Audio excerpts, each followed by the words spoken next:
Bom, boa noite a todos e todas. Boa noite, Ilana. Muito obrigada pela sua presença, pelo convite nesse momento quase aí no Natal, né? Agradeço a Soraya pela tradução, né? E a Kelly vai fazer sua apresentação, em seguida eu vou apresentar brevemente o projeto e aí a fala é sua. Boa noite a todas, todos, todes, e uma outra expressão que eu aprendi no LEPSE, também aos não todos. Bem, eu sou uma mulher branca, tenho os cabelos loiros, mais ou menos na altura dos ombros, estou no meu escritório, no fundo tem um quadro, que foi meu pai que pintou, com uma árvore, tem também uma escultura, que eu comprei no Nordeste, que é um seringueiro.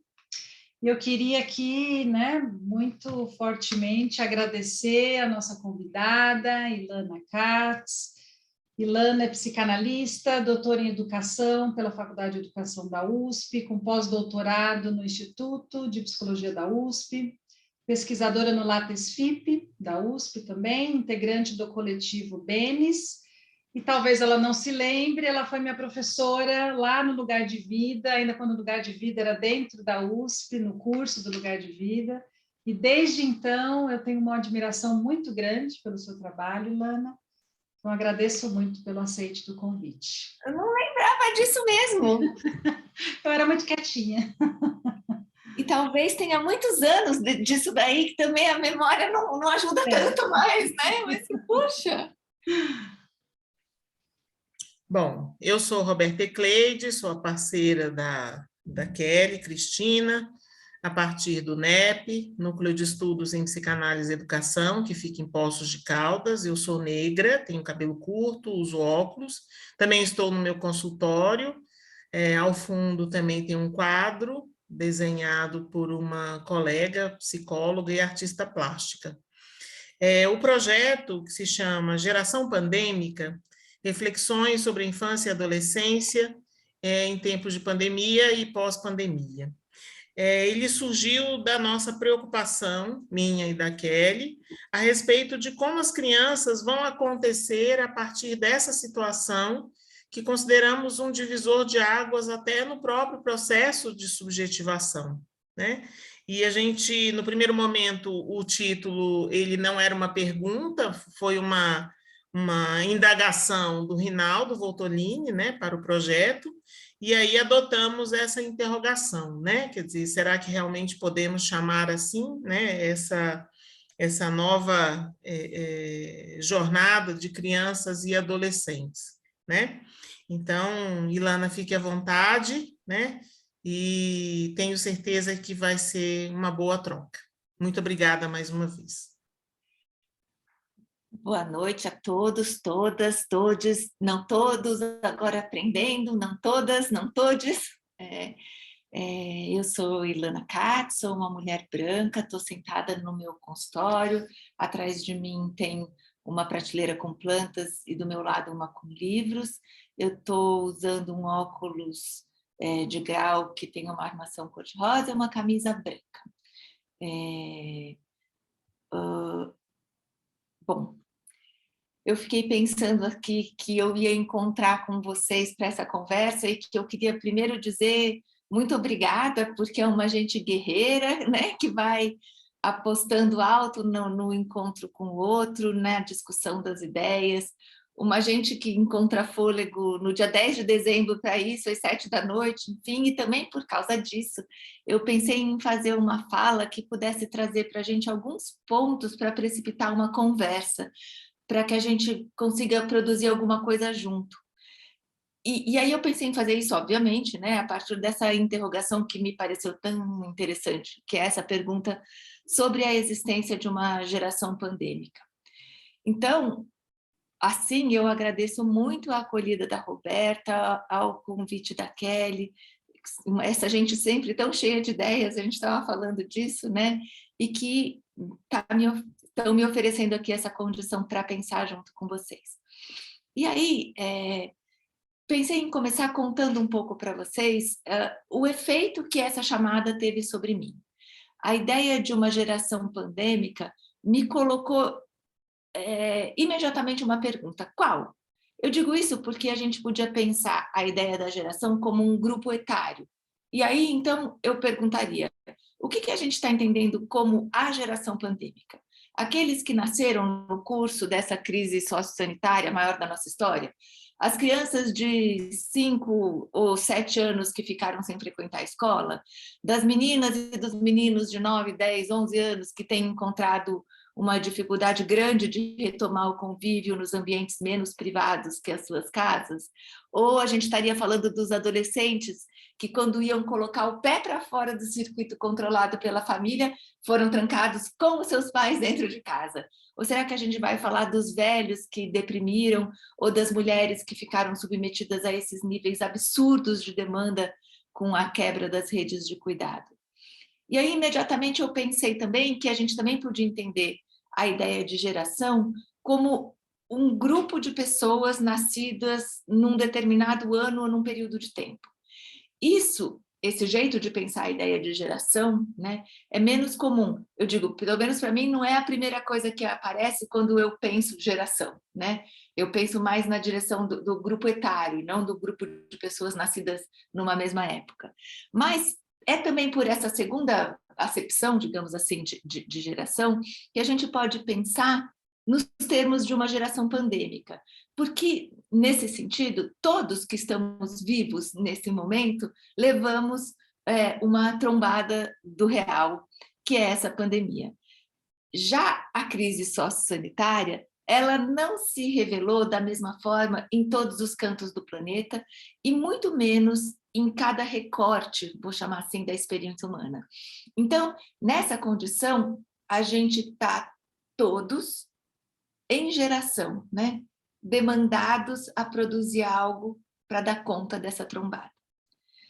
Então, quando a gente faz as perguntas que eu citei ali, né, de que geração que a gente está falando, dos bebês, das crianças, dos velhos, enfim, né, que recorte a gente vai usar para pensar isso, nessa primeira acepção da ideia de geração, a gente também faz uma outra série de perguntas, e precisa fazer, né, eu acho que essa outra série de perguntas que vão expressar, por exemplo, a necessidade de entender de que mulheres que a gente fala quando a gente interroga a quebra das redes de cuidado. Como que isso afeta cada uma a partir dos recortes de raça e de classe? Ou o mesmo vale para os adolescentes. De quem a gente fala quando a gente diz que ele ficou trancado em casa com a família? Porque nem todos ficaram. E apesar de muitos terem ficado, e a gente também precisa falar disso, é importante a gente situar que a maioria não ficou. Não ficou ou porque os seus adultos de referência não tiveram condição de cumprir esse isolamento, ou porque a ausência de políticas públicas protetivas e de uma gestão nacional da crise não viabilizou cuidado para a maioria numérica da população brasileira. E as crianças e os jovens, eles se contam entre os brasileiros que, diante dessas múltiplas determinações, né, essencialmente marcadas, vou fazer um plural, marcadas nos marcadores, né, de raça, classe, gênero e de corpo-normatividade, diante dessas múltiplas determinações, diante das múltiplas determinações produzidas a partir desses marcadores sociais, essas pessoas não alcançaram os seus... Gente, eu estou falando tudo truncado aqui, vou falar direito, tá? Peraí. A partir dos determinantes produzidos com esses marcadores, a gente vai conseguir pensar que pessoas alcançaram e que pessoas não alcançaram os direitos civis, ou seja, puderam enfrentar esse momento com a produção da cidadania, né? Eu vou fazer um parêntese aqui para me explicar um pouco melhor. No início da semana, acho que na segunda-feira à noite dessa semana, eu participei de uma iniciativa muito importante que está sendo conduzida pela Mariana Rosa, que se chama Junta. A Mariana é uma educadora e é uma ativista no campo das deficiências. E ali, naquela fala com as famílias e com educadores, e famílias de pessoas com deficiência, né, eu tive a oportunidade de amadurecer uma ideia que tem ficado muito importante para mim, que é essa ideia de que o acesso a direitos ele tem efeitos na constituição das subjetividades, que uma família que tem, uma família precisa, uma família tem o dever de demandar para o Estado o acesso a direitos que garantam a cidadania e o bem-estar por todas as razões objetivas, mas também porque as crianças, os jovens e todos os humanos, a gente responde muito diretamente ao lugar que está para a gente designado na cultura. A gente pode submeter ou a gente pode recusar essas determinações. Mas, enfim, como analistas, a gente vai sempre apostar que esses lugares são passíveis de transformação e também que esses lugares eles têm uma marca, eles trazem a partir dali que faz diferença, que marca a subjetivação. As barreiras sociais, elas marcam a subjetivação quando elas decidem, por exemplo, o valor da vida de cada um. Nada menos do que isso. A discussão sobre os direitos e acesso a direitos, ela é muito objetiva. E, objetivamente, ela tem efeitos subjetivos. Tem efeito na construção da subjetividade e na possibilidade de um sujeito se dizer. A gente pode falar mais disso, eu acho que para deixar a conversa andar, não ficar só nessa discussão, eu vou fazer só uma referência que é a proposição que a Judith Butler faz do direito ao luto, né? Quando ela faz essa discussão e ela diz quais são as vidas que são ilutáveis.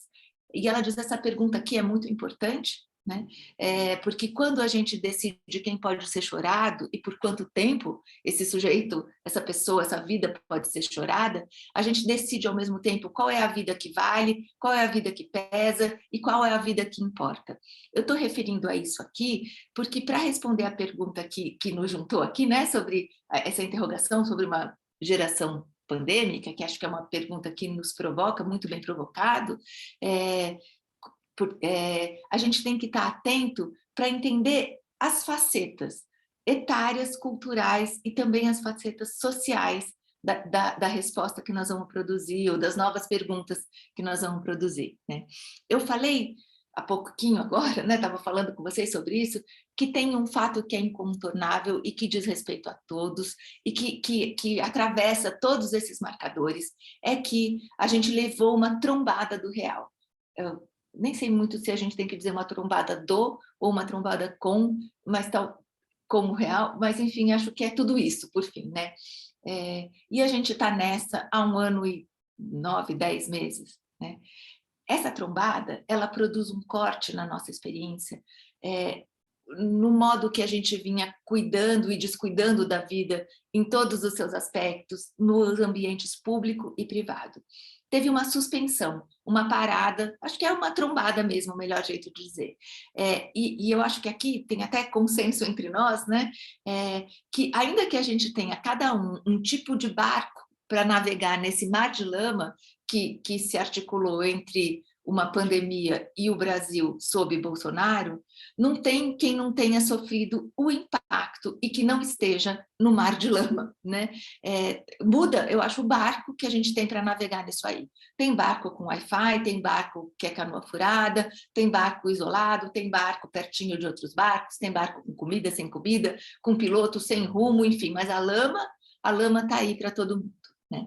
E nessa direção eu pensei, vamos ver se vocês estão de acordo comigo nessa ideia, queria conversar, que quando a gente entende que a gente é todo mundo particular e coletivamente afetado pela maior crise sociossanitária da nossa história, a interrogação a respeito de uma geração pandêmica pode nos trazer uma abertura para uma reflexão e outras possibilidades para ação, se ela assumir uma faceta que eu vou dizer disso assim, eu me imagino encontrando com pessoas, né, e perguntando para elas, seja no trabalho, seja aqui no consultório, né, na famosa primeira entrevista, ou na vida privada, onde você estava?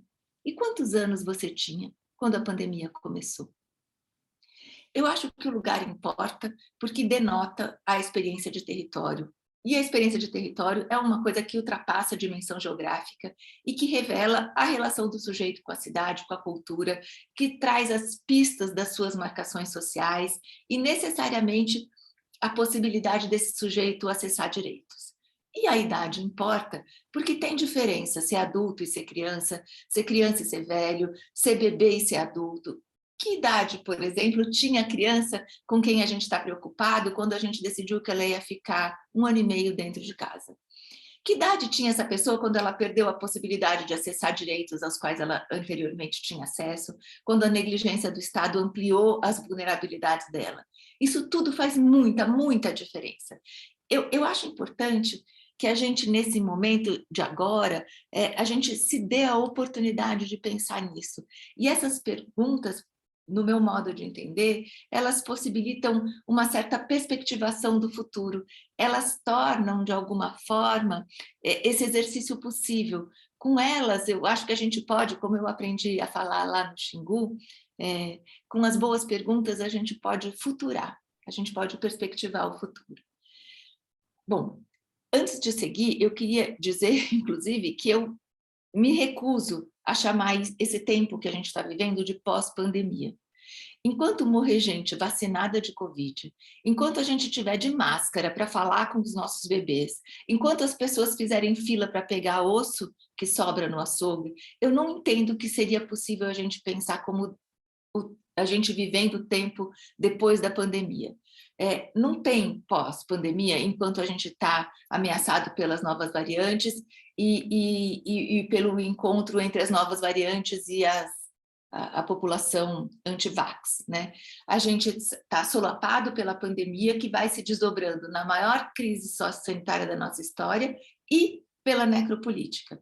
Mas também é verdade que a gente não está em julho de 2020. A gente está agora enfrentando uma crise sociossanitária, a mais grave da nossa história, e aqui na nossa cidade, né? E acho que nas cidades dos que eu conheço que estão aqui, né? A gente está na fase vacina disponível. E isso oportuniza, por enquanto, outros modos de encontro, outro nível de convívio, uma nova etapa. E para pensar essa nova etapa, eu queria dispor aqui alguns elementos sobre o entendimento do que foi essa trombada, do que eu fui construindo para pensar essa trombada. E também eu acho importante dizer que eu vou fazer essa conversa a partir da experiência das crianças, porque também foi no curso dessa crise que eu consolidei para mim, a gente estava falando, né, da conversa lá no LEPSE, no começo do mês, não, no fim de novembro, e isso para mim veio ficando muito claro, né? No curso dessa crise foi ficando translúcido para mim a ideia de que o cuidado com a criança é transversal a toda articulação territorial de cuidado. Ninguém cuida de uma criança cuidando daquele corpinho isolado. Criança produz, pela sua existência, uma demanda de rede. E cuidar da criança é cuidar, fazer toda essa articulação territorial do cuidado. A gente sabe, né, que tem muitas formas de pensar esse acontecimento. E esse acontecimento da trombada e do que aconteceu logo ali, né? E eu vou partir da leitura do que aconteceu imediatamente após o fechamento da escola, quando o isolamento se impôs. Eu vou por aí porque eu estou entendendo que esse acontecimento marcou, demonstrou, explicitou a centralidade que a escola das crianças e dos jovens assume e tem na nossa organização social. Vamos dizer assim, na base de vários acontecimentos, né, uma série de acontecimentos que foram consequentes ao fechamento da escola, a gente tem, né, na base disso, que a alternância cotidiana entre os ambientes público e privado ficou suspensa para as crianças e para as suas famílias. E isso que parece banal, a gente foi entendendo na pele que não é nada banal, porque a suspensão das alternâncias, ela não é sem consequência para ninguém, e muito menos para as crianças, porque a alternância não é uma simples questão de rotatividade de endereço. A gente sabe, né, que desde o início da vida é exatamente sob o funcionamento das alternâncias que a gente vai tecendo a nossa subjetividade, que a gente vai orientando as nossas demandas entre o dia e a noite, entre sentir fome e estar saciado, entre contar com o colo da mãe naquele instante de angústia e ter que pensar numa outra saída. Bom, vou chover no molhado aqui, né, entre colegas, é sentindo falta de alguma coisa que a gente aciona o motor do desejo e do pensamento, e é assim que a gente vai construindo o mundo. O funcionamento cotidiano, de maneira geral, ele é também condicionado pela experiência da vida que acontece entre estar com e sem família, longe ou perto de determinada pessoa, entre estar dentro e fora de casa, porque é nesse vai e vem, esse próprio vai e vem, ele opera como um certo regulador de intensidade e de investimento nas relações. Esse funcionamento, ele vai, a cada pulsação, né, tecendo a experiência da gente entre o público e o privado. Pensa na experiência das crianças muito pequenas que ficaram presas em casa, ou nos encontros com uma circulação muito limitada pela restrição do convívio. No curso do isolamento, eu pensei nesses bebês como bebês de um colo só. O que esses bebês eles podem saber do mundo? O que eles podem experimentar da vida? O que eles podem conhecer? É certamente muito, mas muito menos do que o que esse colo poderia oferecer, digamos, se ele se alternar com um outro colo, com um outro jeito, com um outro. Não é fácil também ser esse colo único. E foi assim que muitos finalmente entendemos o que rede de apoio quer dizer. O desenredamento do apoio e do cuidado, ele tem um efeito direto sobre a experiência com alteridade. E bem, nessa série de precarização da vida, a gente foi somando, pelo outro lado dessa mesma história, uma articulação muito violenta entre perdas importantes, que foram impostas pelo modo particular de se viver a crise sociossanitária no Brasil, e a compressão dos nossos recursos subjetivos, constituídos em alternância, para lidar com essas perdas, né? Se num primeiro momento a gente pensou que a escola parecia fazer falta porque os adultos precisavam de um lugar para deixar a criança, enquanto suas vidas iam acontecer em outros espaços, rapidamente as crianças e os jovens eles foram dando sinais de que uma escola é e sempre foi muito mais do que isso. E em poucas semanas a escola já fazia falta para a criança e para o adulto, muito além da perspectiva da custódia. E no curso dessa crise, a gente foi dando densidade e acho que foi dando também consequência para esse fato de que a vida das crianças acontece na escola e que, mais ainda, parte importante do que a gente vive no laço social acontece por causa da escola.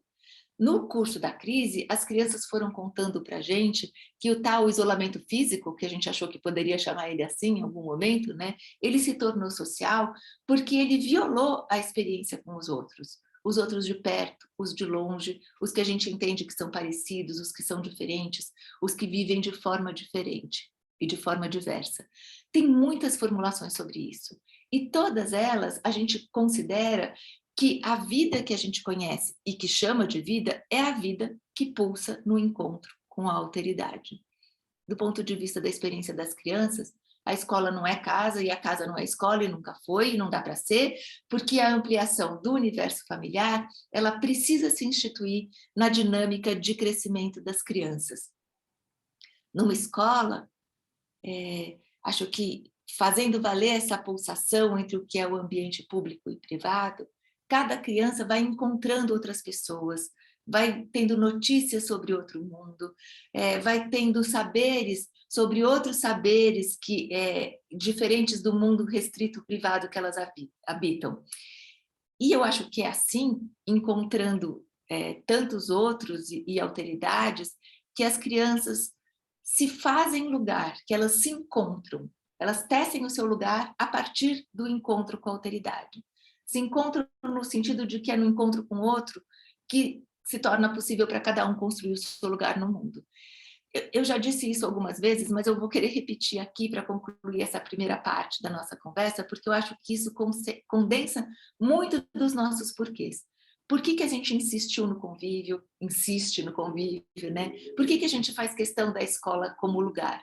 Porque as crianças fechadas, quando elas ficaram fechadas nos ambientes familiares ou de baixíssima circulação, as crianças, elas perdem muito. E com isso, elas fizeram a gente escutar que elas precisam, vou usar um neologismo do Lacan, elas precisam se imundar para crescer. Entre si, as crianças compartilham, né, as suas formas de ler o mundo. Entre os pares, as crianças crescem, as crianças pensam. E é verdade que os adultos têm lugar, mas é outro lugar. Uma coisa não substitui a outra. Os pais e as mães são super importantes, mas eles não são tudo. A família é importantíssima, mas ela não esgota o desejo de companhia e de mundo de ninguém. As crianças, elas conhecem formas de se relacionar com a experiência da vida e de lidar com isso que são muito diferentes daquelas que operam para um humano adulto. Mesmo para os adultos mais humanos, a experiência, ela se faz registrar, ela se registra, né, como uma outra, sob outras condições e outras variáveis. E o encontro entre os pares, é nesse encontro, eu acho, que as crianças podem se interrogar e se acompanhar nesse tipo de laço que é tão constitutivo, tão necessário, e eu diria, nesse momento tão urgente da gente entender o valor dele, que é esse tipo de laço que se dá na fratria, né? Isso um adulto não pode oferecer para uma criança. Nem o adulto mais divertido e mais conectado com a própria infância pode ser uma criança para uma outra criança. O que as crianças demonstram, e fazem isso com muita força nesse instante, é que sabe aquele provérbio que a gente disse tantas vezes, aquele provérbio africano que a gente repetiu tantas vezes no curso dessa pandemia, né? Para cuidar de uma criança é preciso uma aldeia? É mesmo. O que são aldeias? Né? Acho que isso a gente precisa dizer direito, assim, né? Aldeias, elas são, sim, as redes de afeto e de apoio, elas são os enganches comunitários, elas são os laços regidos pela ética do cuidado. E em política pública, e eu acho que isso é bem importante de dizer, aldeia quer dizer rede de proteção social, e como diz a Maria Tereza Marcílio, lugar para a criança é no orçamento. Entre esses e outros múltiplos sentidos, e entre as diversas formas de laço que estão instituídas numa aldeia, a particularidade da experiência de cada criança em isolamento foi fazendo foi fazendo aparecer uma modalidade muito específica de laço que se apresentou como falta, que é esse do encontro entre os pares, do encontro entre as crianças, dos jovens com os jovens. Bem, vou avançar aqui para o segundo ponto para eu não ficar falando mais do que eu devo e a gente poder conversar, né? Acho que é assim, o fato de toda a vida acontecer no mesmo espaço, essa compressão do espaço que se deu pela suspensão das alternâncias entre os ambientes, isso teve também, como não poderia deixar de ser, um efeito direto na nossa relação com o tempo. Eu convido para vocês a pensarem isso de um jeito que é muito óbvio, assim. Quantos intervalos sobraram hoje no seu dia?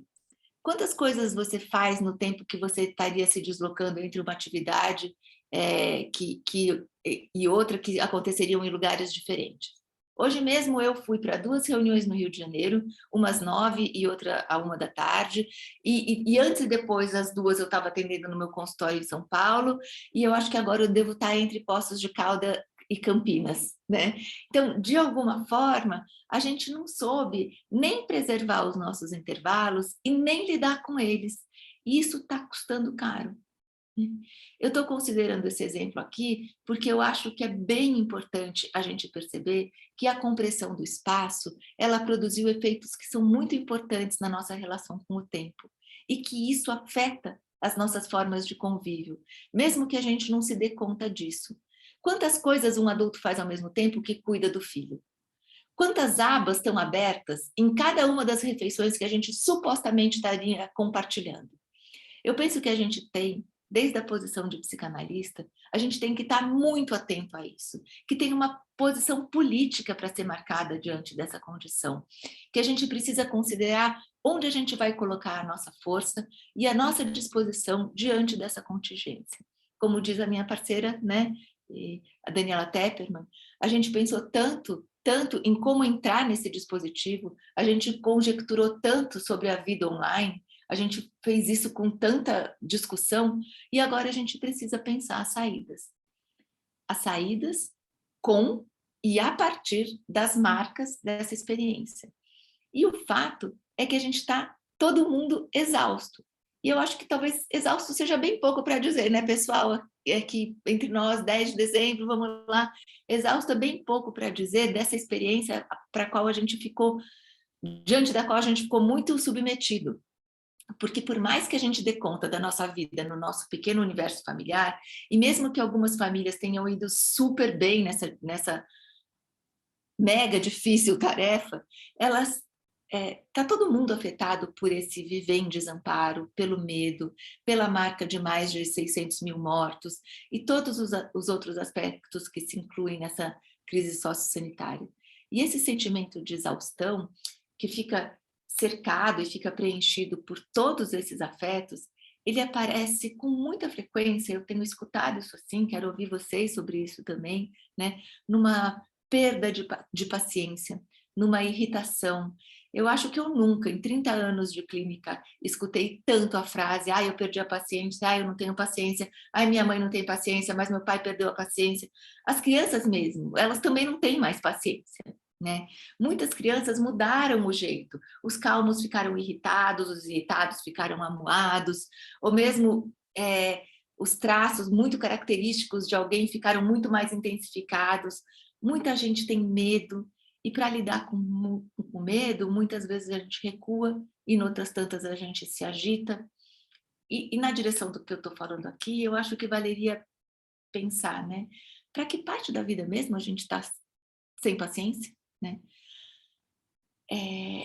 Eu fico pensando que essa coisa toda, ela vai trazendo para a gente uma oportunidade de pensar o quanto que essa perda de paciência acusa, figura, isso que eu estava tentando dizer, né? Os efeitos da compressão do espaço sobre a nossa relação com o tempo. E o quanto que isso incide de uma forma muito, muito ruim sobre as nossas relações, sobre os laços entre as pessoas. O quanto que isso tem habitado, inclusive, a relação entre as crianças. Parece que a gente não sabe mais muito bem onde colocar o outro, né? Na verdade, a gente tem esse problema faz muito tempo, mas agora ele está muito intensificado. Para as crianças tem uma coisa que eu poderia fazer uma figura assim, não sei muito bem se eu abraço ou se eu empurro, se eu convido, se eu peço ou se eu exijo, se eu peço ou se eu mando, se eu tenho medo ou se eu tenho desejo de estar junto. Depois de tanto tempo de um decidido conforto narcísico, eu acho, né? Sem a gente ter que lidar com a demanda do outro, né? Com o seu tempo, com o convívio no espaço público, como que a gente vai enfrentar o desafio desse momento? Eu tenho pensado que para sair essa tem sido a aposta, vai ser necessário que a gente possa reintroduzir o espaço e o tempo no laço. Reintroduzir o tempo e o espaço, e a ideia de espaço público, de espaço com os outros no laço, né? A gente vai precisar pensar, do ponto de vista das relações humanas, o que quis dizer para cada um de nós e para a gente como coletividade, tirar os nossos espaços de circulação. Outro dia eu troquei uma mensagem que me tocou muito com a mãe de uma analisante, né? A gente já tinha combinado, né? A gente mora na mesma cidade, em bairros vizinhos, enfim, né? Tinha combinado de retomar o atendimento presencial. E em uma oportunidade, a gente conversou que não haveria mais atendimento online, que naquele caso isso era muito importante. A gente pode falar, depois eu posso falar até mais sobre essa posição que eu fui tomando, mas enfim, o que eu queria dizer era desse caso. E aí ela me manda uma mensagem: não vou poder levar a fulana, você não vai mesmo atender online? E eu respondi: a gente já falou, a gente já tinha combinado, eu não vou atender online. Aí ela falou: isso é muito chato. E eu respondi: é muito chato mesmo. Vou te explicar de novo o porquê, né? Falei coisas que eram relativas ao caso e disse para ela: e acho que isso também é uma decisão política minha, né? De que é preciso que a gente possa ter o tempo do antes e do depois dessa sessão. E é preciso que a gente possa ter tempo para fazer as coisas com o outro. Por exemplo, levar o seu filho na análise, né? Naquela conjuntura daquela família, isso é uma demanda totalmente razoável, tá, pessoal? Topo discutir isso em outras conjunturas. E ela me respondeu: eu entendo, mas eu acho muito chato. E eu respondi para ela: eu também entendo, né? E até a semana que vem. Só que essa conversa, ela parece que ela vai ficando muito mais difícil quando a gente está fora das nossas belas teorizações sobre como articular tempo e espaço na vida contemporânea, enfim, e a gente vai se dando conta do quanto que está tão difícil lidar com essa nova fase que vai se desenhando no curso da nossa crise sociossanitária, no curso da pandemia. Porque nunca é demais dizer, né, pessoal? A pandemia está aí. Ontem morreram 200 pessoas no Brasil, são 200 pessoas que poderiam estar vivas, né? Então, quando eu falo nova fase, eu estou me referindo a essas mudanças que se colocaram em curso a partir dessa experiência específica e salvadora da vacinação. Porque se isso não dispensou o uso de máscara, do distanciamento, do álcool e de tantas outras coisas, essa nova etapa, ela vai se configurando um pouco porque a gente também foi aprendendo jeitos de fazer e porque a vacinação em massa vai deixando também a gente mais seguro para circular socialmente, respeitando todos os protocolos e tomando os devidos cuidados, enfim. Tem coisas que a gente já pode fazer. Mas, porém, contudo, todavia, para surpresa dos desavisados, quase todos nós, a retomada dessas atividades analógicas, ela está sendo muito mais complexa do que a gente podia imaginar quando a gente estava com muita saudade desse jeito de viver. A gente não está simplesmente correndo para o abraço, não é? Embora a gente esteja com muita vontade de falar. Além daqueles efeitos da compreensão do espaço sobre o tempo e as relações humanas que a gente já falou aqui, acho que além disso é preciso que a gente possa considerar um pouco, falar sobre os hábitos e como é difícil desfazer um hábito. E é verdade que o hábito faz o monge, né? Estou falando isso aqui porque eu acho que vale a gente honrar a sabedoria popular. E faz porque a gente se veste com os nossos hábitos. A gente passa a se reconhecer neles. E dependendo da profundidade que isso assume, as nossas vestes e os nossos hábitos, eles podem até compor o nosso reconhecimento identitário. Porque, afinal, a gente se reconhece porque a gente vive de uma forma e não de uma outra forma. E vamos lá, que diante de tanta incerteza, de tanto medo, de tanta insegurança, de tanto desamparo, né, a gente tem razão de se apegar forte naquilo que pode oferecer alguma segurança. Mesmo que essa sensação de segurança, mesmo que a experiência de segurança seja muito mais subjetiva do que objetiva. E daí, quando a gente se organizou na precariedade ao qual a gente foi submetido por tanto desamparo, a gente precisa se remodelar. E eu penso que é fundamental a gente marcar a ideia de que não tem volta. A gente não tem para onde voltar. A gente está, todo mundo, transformado por essa experiência, né? E eu acho que vale muito a pena pensar isso do ponto de vista das crianças. Essas pessoinhas, né? Essas pessoas que têm muito menos repertório de variação acumulado na vida, e exatamente isso acontece porque elas viveram menos tempo. Mas também elas podem ter menos rigidez, ou teriam menos, né, antes dessa trombada. Por isso, o quando da pandemia vai fazendo diferença. Eu acho que é o famoso não está fácil para ninguém, para dizer um outro dito popular, né? E bem ou mal, a gente se organizou.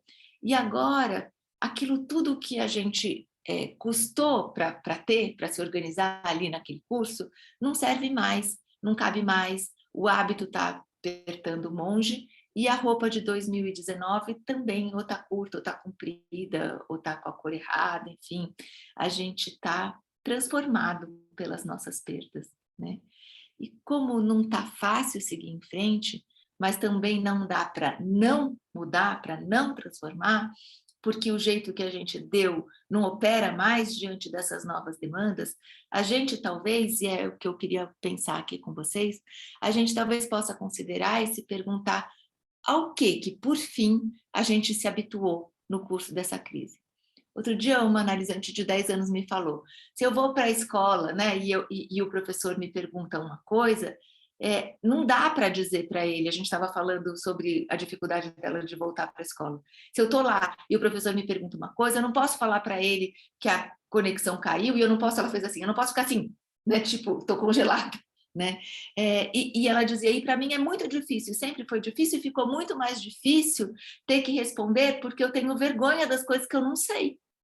Então, quantas outras crianças, né, e jovens, enfim, e todos nós, na verdade, a gente não se percebeu muito cansado nessa retomada do convívio. Eu escutei isso de muitas crianças, de uma dificuldade de passar boa parte do dia dividindo espaço, ouvindo mais barulho, sendo interpelado, atravessado por demandas que, por fim, não são demandas próprias, né, que não estão naquela proteção narcísica que a gente teve que muitos tivemos a possibilidade de viver.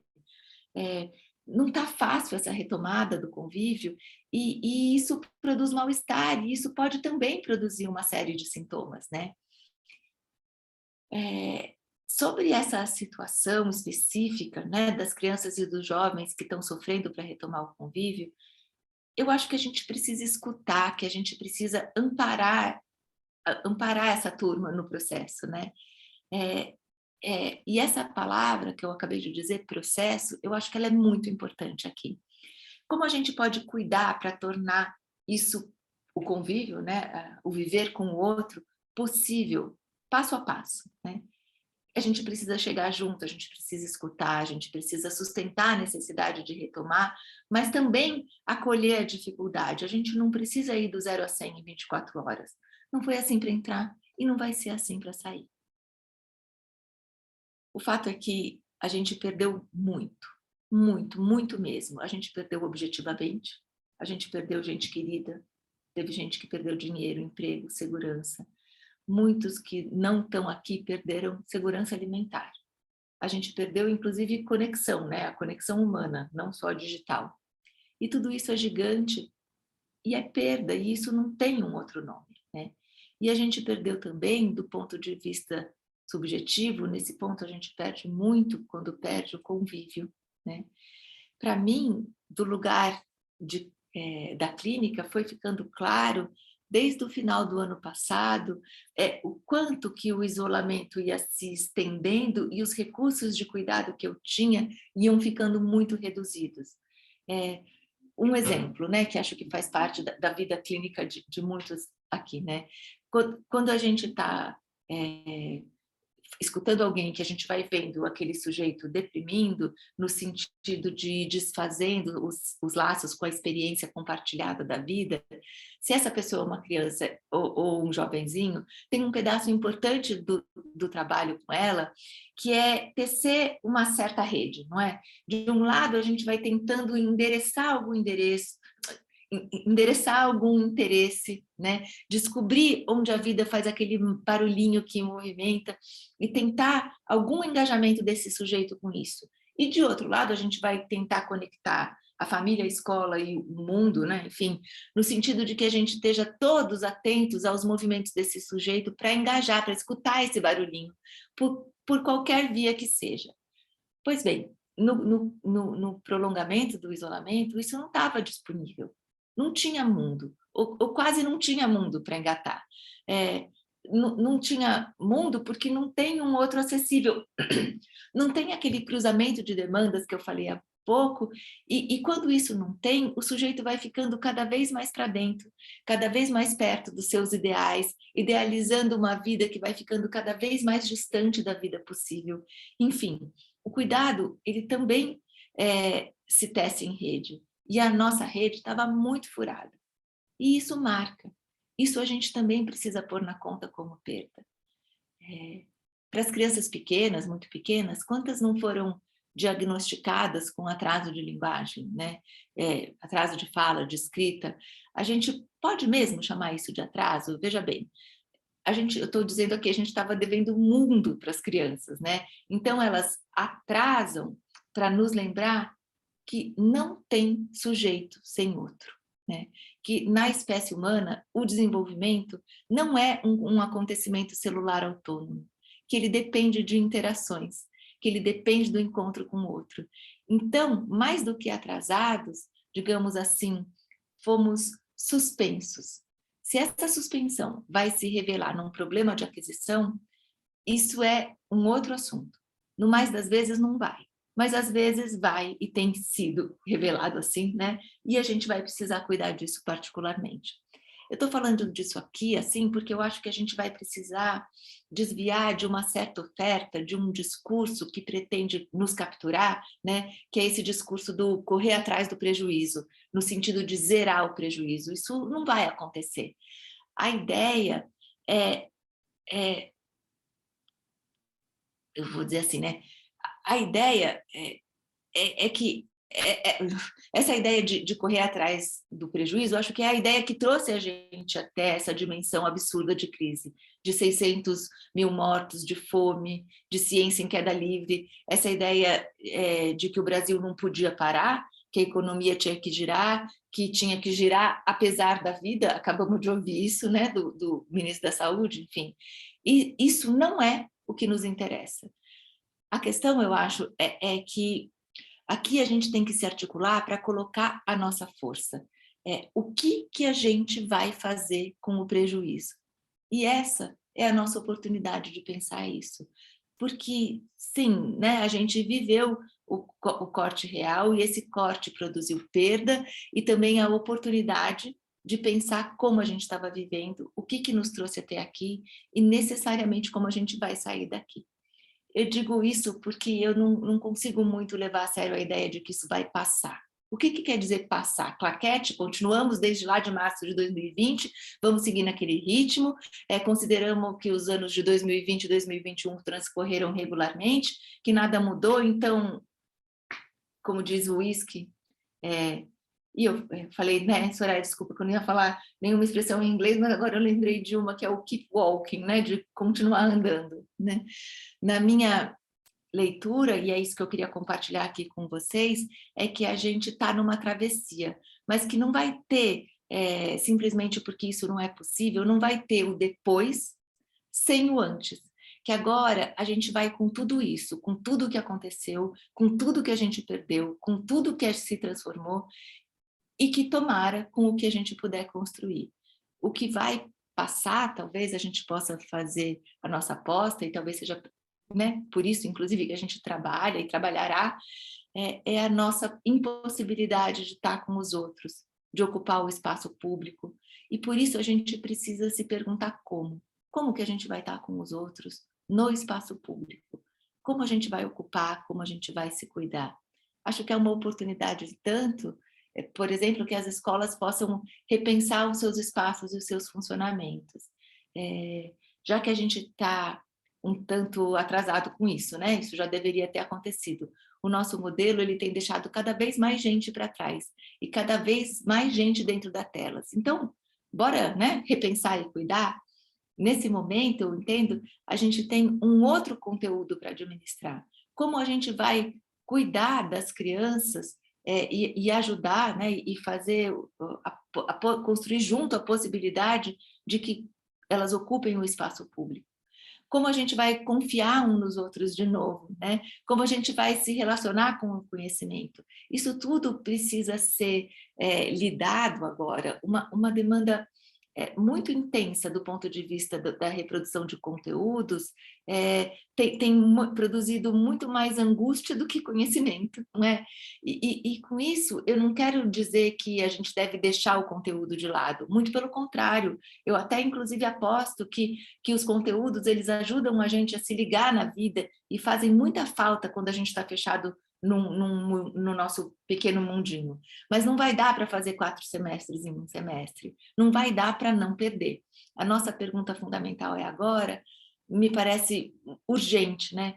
Como que a gente lida com o conhecimento para que ele possa apoiar, para que ele possa instrumentar a relação com as pessoas, com o mundo, com o que o mundo produziu, inclusive, né?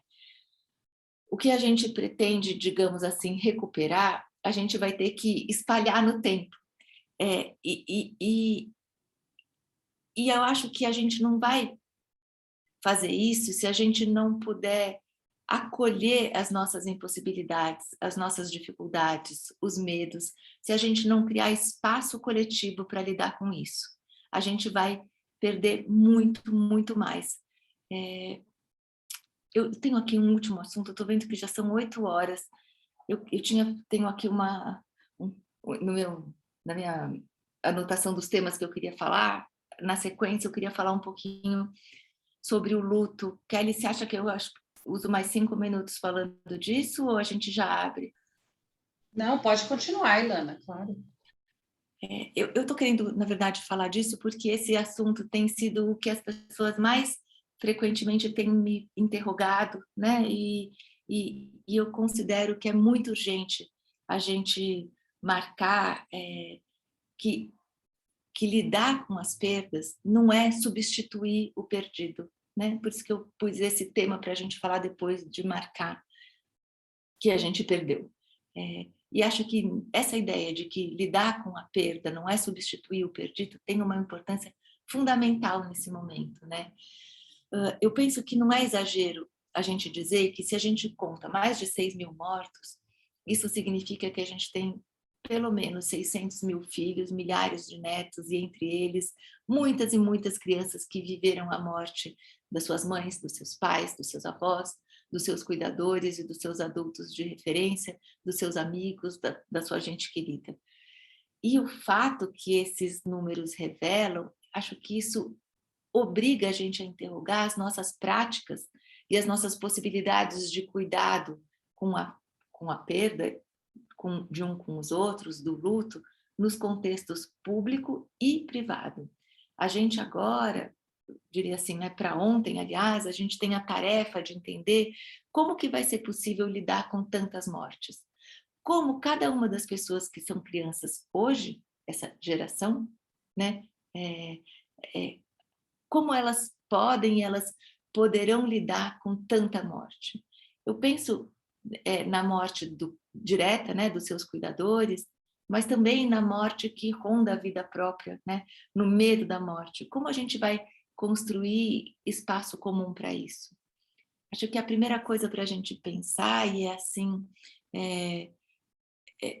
acho que vale a pena a gente pensar que, do mesmo jeito que a gente faz a respeito da relação da criança com a sexualidade, os adultos eles desconhecem as informações da criança sobre a morte. E por causa disso, acabam concluindo, né, de uma maneira que é muito precipitada, que a criança não entende a morte. Isso não é verdade. A criança entende a morte. Muitas vezes, quando a gente não consegue falar sobre uma coisa, isso que a gente tem na nossa experiência adulta, não é? Quando a gente não consegue falar sobre uma coisa, isso não quer dizer que a gente não sabe o que é aquela coisa. Isso quer dizer que é difícil e que a gente precisa de ajuda para falar. Porque também é verdade que poder falar é um ótimo tratamento para o sofrimento. Falar, compartilhar a dor, seja a gente criança ou adulto, ajuda a gente a achar um lugar para o que a gente perdeu. A gente não ajuda as crianças a lidar com o luto forçando substituição. Perdeu alguém querido, então a gente coloca um outro no lugar. As nossas perdas, elas são perdas, e lidar com elas não é a mesma coisa que substituir o perdido pelo novo, né? Para o novo ter lugar, as perdas têm que ter lugar também. E é claro que as crianças podem amar outras pessoas que se responsabilizem, que se impliquem no cuidado com elas, assim como elas amaram e amarão os seus primeiros cuidadores, os seus pais, suas mães, avós, mas um amor não entra no lugar do outro. As relações dessa ordem, elas não se substituem, elas se articulam. A gente precisa considerar que não é por uma inabilidade intelectual que a gente não considera que uma mãe e um pai não são para sempre. As crianças não têm a menor necessidade de conceitos filosóficos para abordar a morte, né? Para pensar a morte, para imaginar, para recusar ou para aceitar. Tem uma psicanalista francesa que nos anos 70 escreveu um livro que eu gosto muito, que chama Criança e a Morte, e ela chama Ginette Rimbaud, e ela tem uma fala que é mais ou menos assim, né? Que para aceitar a morte do outro é alguma coisa muito complexa, que isso é muito difícil, muito duro, porque isso é aceitar um nunca mais de olhar, de voz, de ternura, dessas bases de troca com o outro, e é uma ausência do futuro no projeto comum de vida. E talvez seja essa dimensão do nunca, a primeira diferença entre a compreensão da criança e do adulto sobre a morte. Mas, com uma ajuda de uma rede de cuidado, né, e do tempo, as crianças também podem alcançar a compreensão desse nunca mais, do que isso quer dizer. Até porque elas vão experimentar isso, né? As crianças, elas brincam com a morte e com os elementos da perda, porque brincar é uma forma de pensar e de elaborar essa perda. Brincar é um processo muito bem-vindo no luto. O maior problema é o silêncio. O maior problema é a recusa de falar disso, porque recusar a morte é também uma possibilidade para as crianças.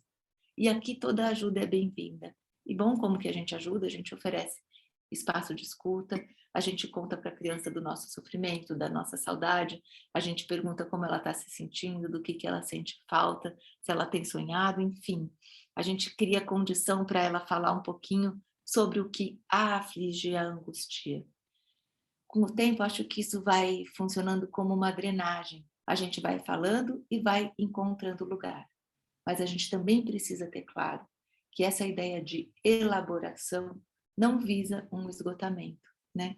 Eu falei também que eu não ia falar lacrenês, mas eu não conheço um outro jeito que, para mim, seja melhor de dizer o que eu entendo sobre o processo do luto, que é a partir de um aforismo do Lacan que diz: o que não cessa de não se escrever, cessa. E isso faz também um limite para essa ideia de uma elaboração total. Cessa de não se escrever, né? Então, para concluir aqui, né?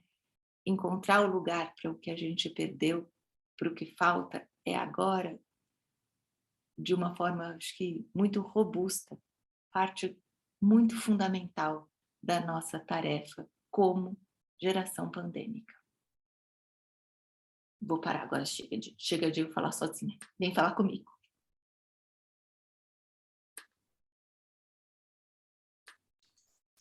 Obrigada, Ilana. Eu sempre fico impactada. Agora eu posso dizer isso, né? Não ao vivo, mas enfim, sincronamente. Eu sempre fico impactada com as suas palavras, assim. Acho que você tem uma forma de transmitir que é muito, que toca muito, né? Que afeta, pelo menos a mim, me afeta muito, né? A gente ainda não tem perguntas no chat, não sei se alguém gostaria de levantar a mão, enfim. Mas enquanto as pessoas vão se animando, eu queria te perguntar, Ilana, não sei nem se é uma pergunta, né? Mas talvez mais para você talvez falar um pouquinho mais, porque acho que uma coisa que eu gosto muito na sua transmissão, né? É que você traz para o campo pelo menos é o que eu vou entendendo um pouco, né? Você traz para o campo da psicanálise algo que é estrangeiro a nós, né? E que eu acho muito importante, que são conceitos que eu entendo que vêm da saúde coletiva, né? Então, por exemplo, termos assim, rede de apoio, cidadania, direitos civis, território, isso é estrangeiro ao nosso campo, né? E eu posso até dizer que é estrangeiro à psicologia mesmo, né? Não só à psicanálise, né?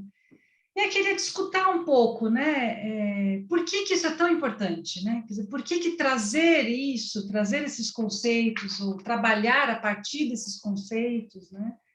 É tão urgente, né, para nós, né? Acho que é isso, Ilana. Kelly, você me dá uma oportunidade, eu espero de novo, né? Suas perguntas sempre me põem para trabalhar, assim. Você me dá uma oportunidade de falar sobre alguma coisa que para mim é muito, muito cara, né? Eu costumo dizer, tenho dito, né, que eu sou transformada como psicanalista pelo meu encontro com a saúde coletiva, com o conhecimento, com o saber, com a produção desse campo, né? Acho que é menos estrangeiro a psicanálise, esses termos, né? São menos estrangeiros a uma psicanálise que parte da proposição inaugural de que não há sujeito sem outro, né? Quer dizer, isso é menos estrangeiro à psicanálise do que a uma certa cultura psicanalítica, né? Em que a gente foi se isolando, se retirando do laço, se retirando do debate, né? Antes da gente começar esse encontro aqui, a gente estava falando sobre, por exemplo, falar lacanês, né? Que eu até citei no final da minha exposição. A gente foi aprendendo a falar sozinho, né? E se alimentando narcisicamente disso. Mas isso é uma abordagem que se pode fazer da psicanálise. Uma outra é colocar a psicanálise naquilo que eu entendo que é a sua vocação principal, né? Que é essa ideia de que o sujeito se faz no laço com o outro. E este outro conta. Né? A gente... eu me lembrei agora, falar assim, enfim, vou tentar falar sem referir a minha análise, né? Mas o outro nunca é qualquer um, né? O outro tem história. A própria ideia de sujeito, por exemplo, ela não é um patrimônio da psicanálise. A ideia de sujeito na psicanálise, ela é uma construção, ela é uma produção muito fundamental que alcança dimensões importantíssimas da experiência humana, mas a atenção psicossocial também usa a ideia de sujeito. A antropologia também usa a ideia de sujeito, né? A experiência de sujeito, ela não está excluída em nenhum campo da experiência, né? Então, por que quando a gente aborda, a gente vai excluir, né? E que tipo de mundo a gente participa da construção quando a gente desenreda o sujeito do laço? Então, onde a gente vai pôr a nossa força como psicanalistas? Né? Em que debate a gente vai entrar para dizer de que debate a gente sai quando a gente não considera que acesso a direitos tem efeitos na subjetivação? Neste sujeito que a psicanálise decide a partir dos seus termos, né? Explica e considera a partir dos seus termos. Acesso a direitos incide sobre esta construção, porque nenhum sujeito se faz sem outro, né? Sem outrinho, sem outrão. Então, para mim, isso assume é quase como, tantos anos depois, né? Isso assume quase mas como não seria assim? É quase dizer que assim, como não seria assim? É claro que é assim.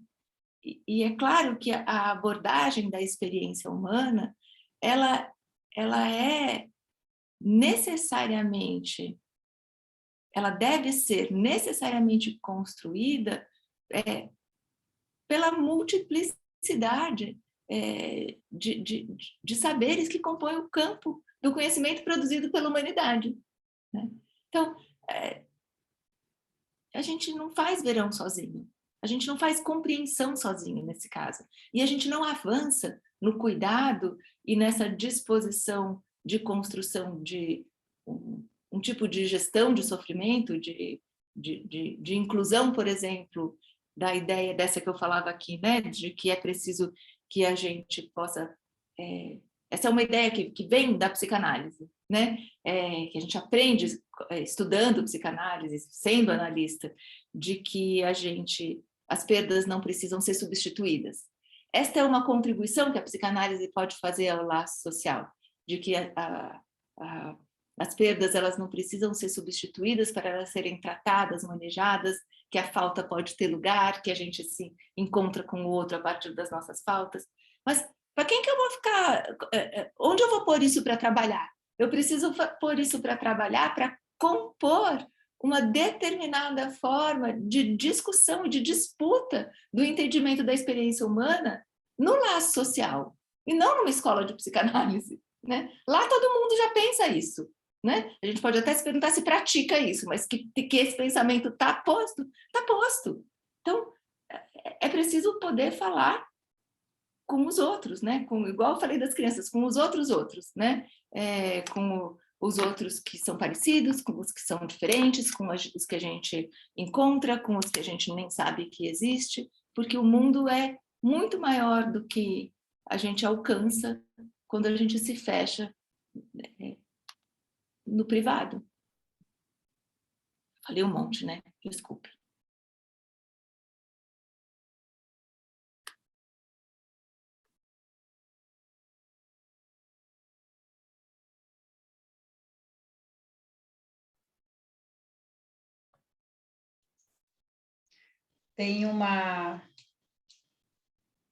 Tem um comentário no chat do Erickson. Ainda também impactado por uma fala tão potente e necessária. Reforço uma fala da Roberta, abre aspas. As crianças não estão voltando com prejuízos, estão voltando sem escola, fecha aspas. Também não sei outra forma de dizer isso, a não ser pelo lacanês. O grande outro é fundamental. Nenhum sujeito se faz sem o pequeno outro, o grande outro. Precisamos falar mesmo o que é vila, entre aspas, necessária para se cuidar de uma criança. A psicanálise nos mostra que a cura para o sofrimento psíquico está no laço social. Nosso trabalho na pós-pandemia é o do beija-flor no incêndio, mas é possível e necessário. Obrigado por sua transmissão. Como você disse há um tempo atrás, as pessoas são como as palavras, só fazem sentido quando estão juntas. Então, vamos juntos. Ô, Edson, eu adoraria ter sido eu que disse isso. Quem disse isso foi o Emicida, tá? Eu adoraria. Mas esse poder eu não, de dizer assim, desse jeito lindo, eu não tenho, né? Mas acho que é isso mesmo, né? Assim, o nosso problema hoje é como a gente vai fazer para que essa volta, né, para o encontro com o outro, digamos, né, para a experiência partilhada, para o espaço público, como a gente vai se amparar nisso, né, como a gente vai cuidar das crianças, que era o assunto que eu estava falando aqui, mas seguramente entendendo que cuidar da experiência da criança é uma perspectivação do cuidado com todos, né? Uma criança que acessa direitos a partir do seu território. Então, a criança que, por exemplo, tem acesso à escola e à saúde, ela tem pais que podem sair para trabalhar com tranquilidade, né? Quando ela acessa a escola, quando a criança tem segurança, acesso à segurança pública, a sua família também tem, né? Não adianta a gente cuidar de uma criancinha e dar tudo para ela, e depois, quando ela faz 12 anos, você fala, acabou. Aí acabou, né? Então, para você, criancinha, comida, você come aqui que você vai ficar vendo o papai e a mamãe passar fome, né? Isso não é cuidado com uma criança. Então, nesse sentido, eu penso nessa transversalidade que o acesso a direitos, sobretudo na primeira infância, produz como perspectiva de território, né?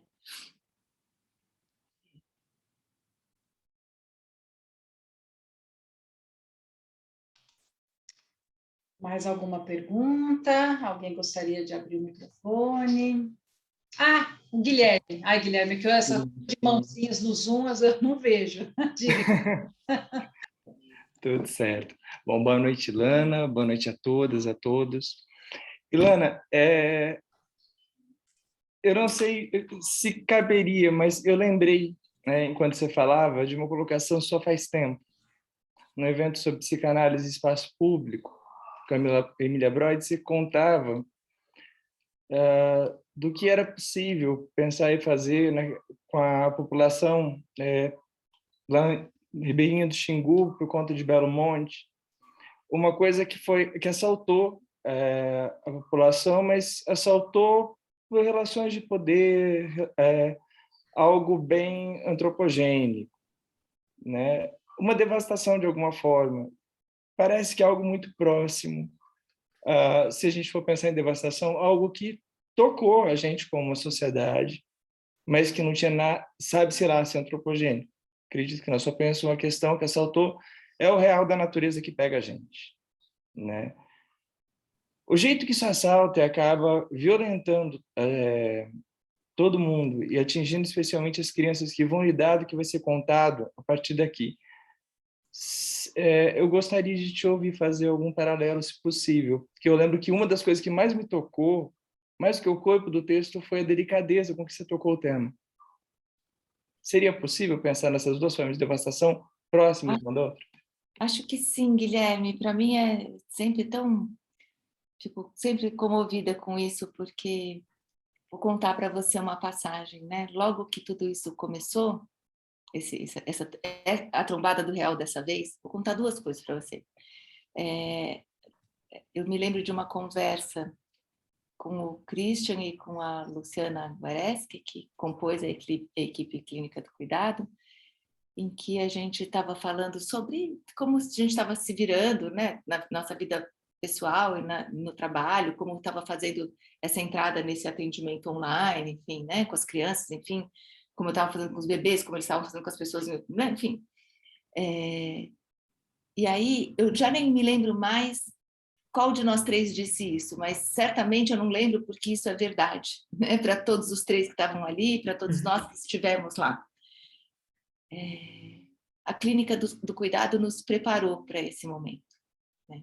A Amazônia nos preparou para esse momento. E aí eu te conto, e aquilo foi tão valioso para a gente ali naquela situação, de entender que o repertório que a gente estava usando para entrar no que a gente nem sabia o que era esse horror todo que a gente viveu, né, na explosão dessa crise sociossanitária, era o repertório que a gente tinha apreendido, construído com os ribeirinhos nas margens do Xingu, lá em Altamira.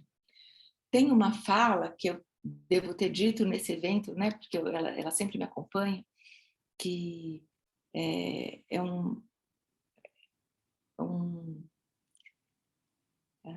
é uma ideia, né, que vai se provando muito, a experiência vai demonstrando ela, né, de que muitas coisas muito sérias primeiro acontecem na Amazônia, né, e pela própria conjuntura, pela força e pela disputa de modelos de desenvolvimento que estão colocados de maneira muito acirrada naquele território, a gente, na aproximação com a experiência da Amazônia, né, a gente vai tendo uma oportunidade de ver como isso vai se dispondo. E acho que, de alguma maneira, esse acontecimento, né, Belo Monte, a expulsão dos ribeirinhos da sua casa, do seu modo de vida, enfim, ele traz notícias dos recursos que a gente precisou construir lá e aqui para atravessar essa expropriação, né, que de alguma forma a gente viveu também. Então, logo na volta, né, da experiência da clínica do cuidado, isso também em consenso entre todos os analistas que estávamos lá, tem um antes e um depois da clínica, né? Assim, a gente teve uma experiência de decantação de toda a parafernália clínica ali, para ficar com o elemento mínimo e necessário, sem o qual a gente não poderia produzir uma clínica naquele lugar, inventar a clínica do cuidado, né? Que em vários artigos, enfim, a gente escreveu bastante sobre isso, que tem a ver com desfeita toda a parafernália do setting, o que sobra é a transferência, né? O que faz parar de pé uma clínica, a transferência, e o desejo do analista como um orientador ético, né? De que posição você entra ali. E acho que as invenções que a gente precisou produzir como analistas no curso dessa crise, elas também estão fincadas nessa condição, né? É claro, outro dia eu ouvi a Radmila falando isso, e me deu até um alívio de ouvir alguém falando isso, porque a gente, acho que teve medo de formular isso em algum momento, né? A gente passou séculos discutindo se poderia ter análise online, se não poderia ter análise online, se era análise, se não era análise, não sei o quê. Teve uma hora que, quando tudo fechou, ninguém duvidou e todo mundo abriu o computador e foi para o Zoom, e por inúmeras razões absolutamente nobres, e uma outra razão que é preciso ser dita, a gente teria tido problemas financeiros gravíssimos se tivéssemos interrompido o nosso trabalho, né? Também tem a ver com isso, né? Acho que é importante de marcar que não é só por isso, mas é por isso também, né? E que isso também nos colocou numa experiência muito próxima dos nossos analisantes, né? Por muitas vias. Eu me lembro nessas conversas com colegas, muitas vezes, gente, eu abro a coisa, você vai conhecendo a casa da pessoa, a pessoa vai vendo um pouco da tua casa também, porque a gente não estava nem vindo para os consultórios atender, né?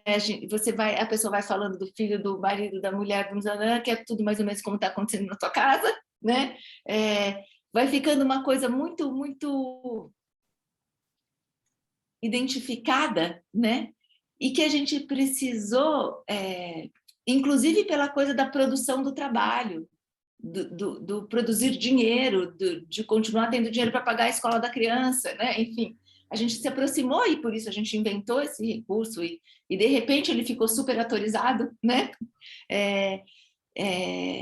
E trouxe problemas, mas trouxe também soluções. Mas me parece que a parte solução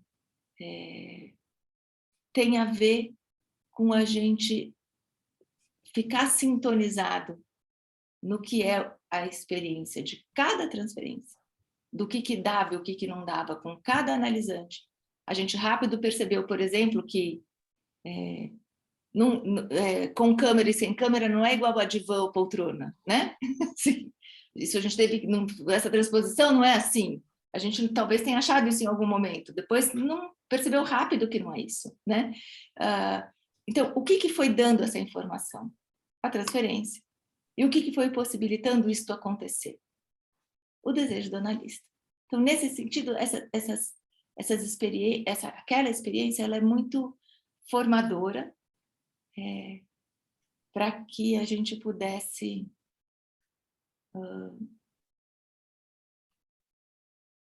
conhecer elementos para a invenção da vez, sabe? E se tem alguma coisa que me faz me entender psicanalista, devo dizer que eu começo aprendendo isso pela sorte de ter começado a minha clínica com crianças psicóticas, né? E acho que isso é uma sorte, assim, que faz uma abertura muito inaugural, né? Algo que me faz me reconhecer como analista é essa disposição para a invenção a cada vez controlada por princípios éticos inegociáveis. Isso está nessas experiências, enfim. Não sei se te respondo.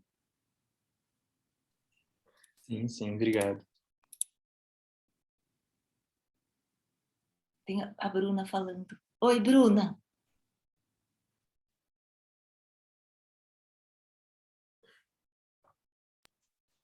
Tem a Bruna, né? Olá, boa noite. Gostaria muito de agradecer a fala de Lana e a força delicada, bruta de suas palavras. Hoje estive com trabalhadores da atenção psicossocial para crianças e adolescentes aqui na região metropolitana de Vitória, Espírito Santo.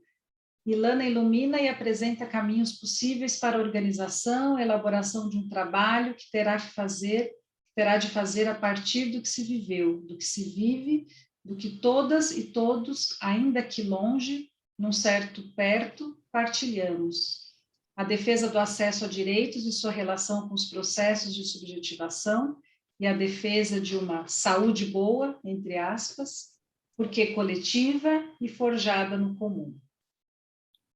Poxa, acho que é isso mesmo, né? Eu fico feliz, Bruna, de você poder fazer uma síntese tão inspiradora. Puxa, se eu conseguir transmitir algo perto disso, considero missão cumprida, assim, porque, de fato, a tua fala me fez pensar aqui numa fala que eu sempre cito, né?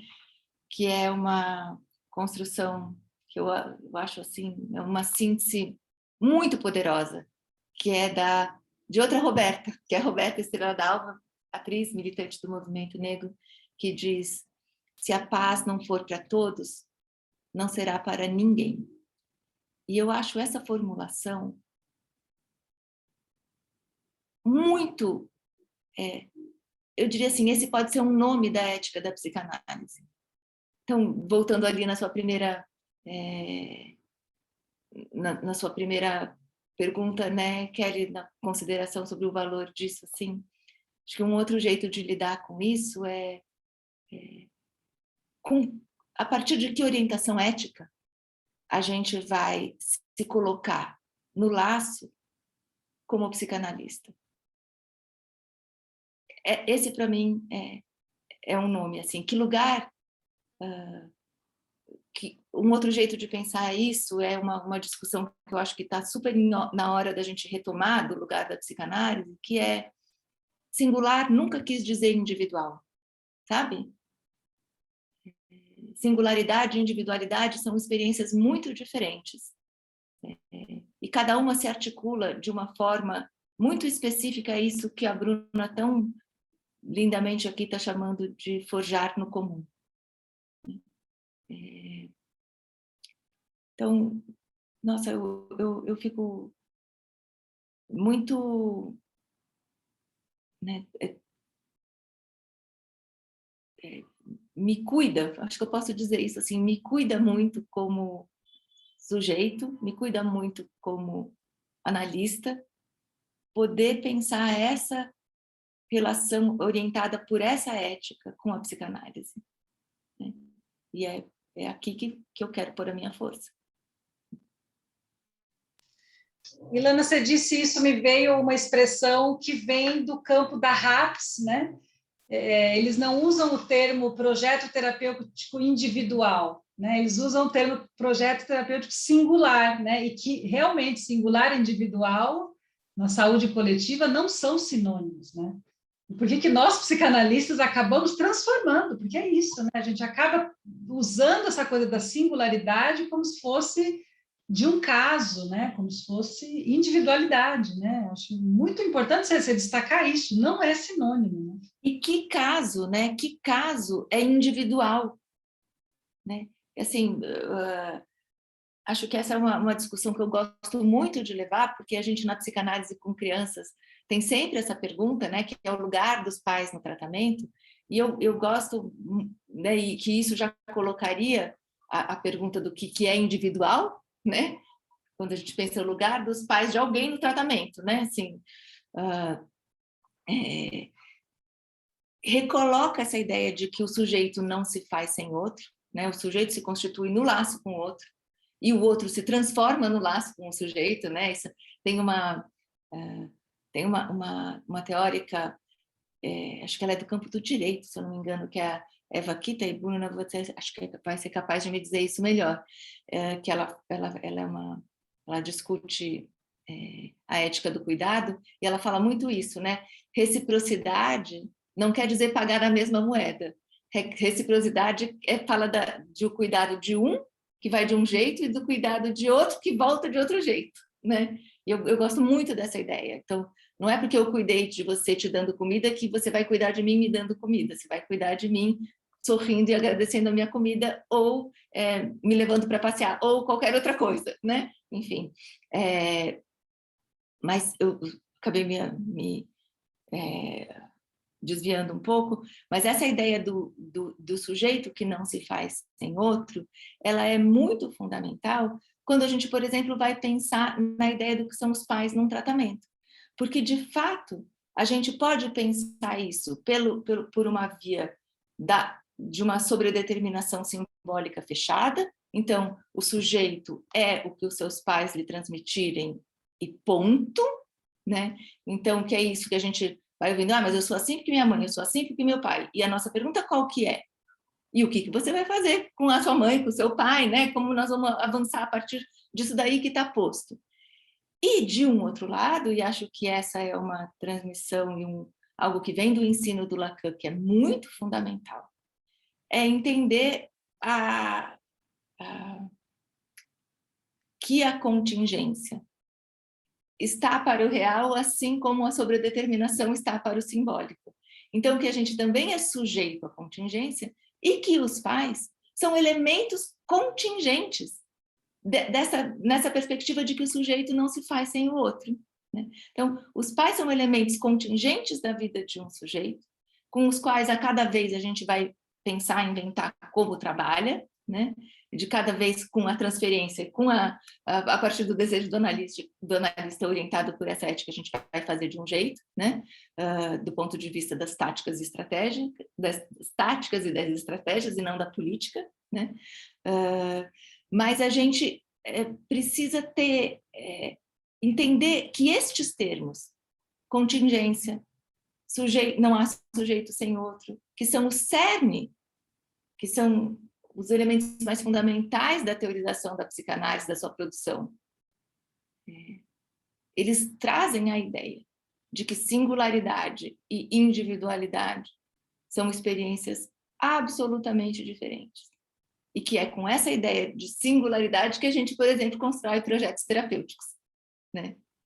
Em relação a uma rede comum, que no caso seria a RAPS, por exemplo.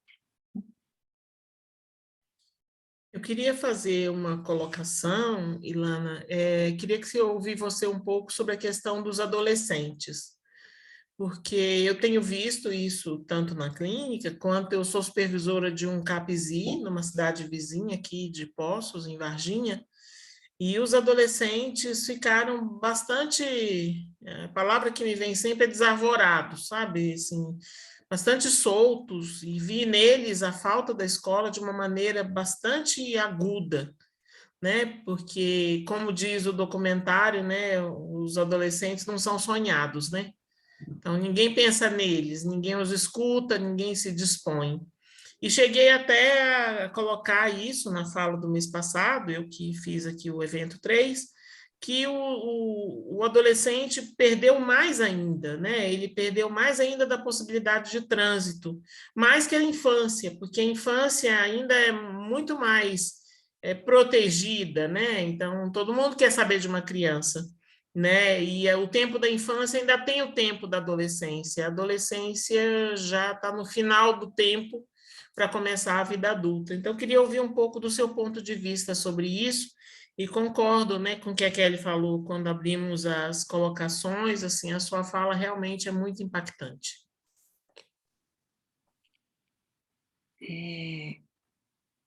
Roberta, te agradeço essa oportunidade. Você sabe que se eu tivesse que eleger pelo critério grupo etário, qual é o grupo etário que mais sofreu, né, diante do isolamento, eu diria que foram os adolescentes, né? Na minha experiência, né? É claro que hierarquizar sofrimento nunca é uma boa ideia, né? Mas, assim, ficou muito difícil. E acho que, basicamente, assim, o jeito que eu consigo entender isso, para dizer de um jeito bem simples, assim, é essa gente para quem a gente estava prometendo o mundo, né? Que eles iam poder pôr o pé para fora, e eles foram trancados com aqueles dos quais eles estavam prontos para se separar. Então, isso faz uma cronificação de uma